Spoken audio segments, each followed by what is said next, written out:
বিসমিল্লাহির রহমানির রহিম। আসসালামু আলাইকুম। চলে আসলাম কি আমাদের সামনে যেটা কথা বলার জন্য।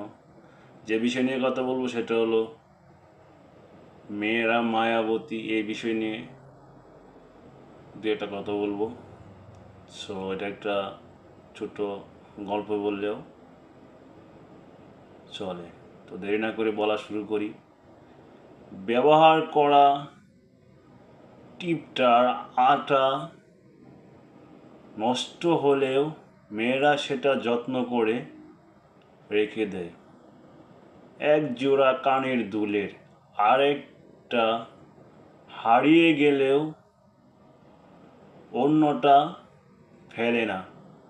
পুরনো শাড়িটা, ভাঙা চুড়িটা কাজে লাগবে না জেনেও তুলে রাখে।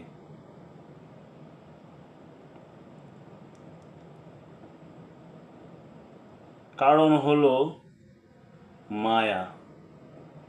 মেয়েরা মায়ার টানে ফেলনা জিনিসও ফেলে না। অসংখ্যবার খারাপ লাগা সত্ত্বেও, কষ্ট যন্ত্রণা পেয়েও মেয়েরা মায়ার টানে ভালোবাসার মানুষের সম্পর্কটা, সংসারটা টিকিয়ে রাখতে চায়।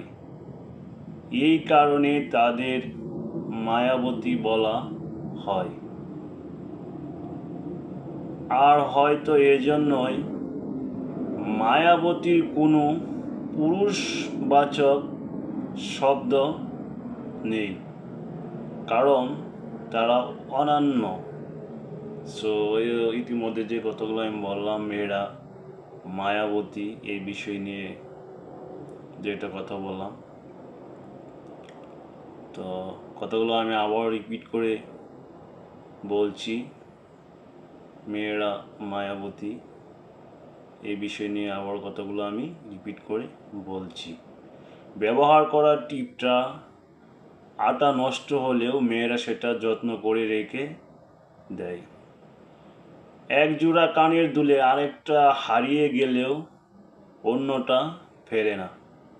পুরনো শাড়ি, ভাঙা চুড়ি কাজে লাগবে না জেনেও তুলে রাখে। কারণ হলো মায়া। মেয়েরা মায়ার টানে ফেলনা জিনিসও ফেলে না। অসংখ্যবার খারাপ লাগা সত্ত্বেও, কষ্ট যন্ত্রণা পেয়েও মেয়েরা মায়ার টানে ভালোবাসার মানুষের সম্পর্কটা, সংসারটা টিকিয়ে রাখতে চায়। এই কারণে তাদের মায়াবতী বলা হয়। আর হয়তো এজন্যই মায়াবতীর কোনো পুরুষবাচক শব্দ নেই, কারণ তারা অনন্য। সো ভালো থাকবেন সবাই।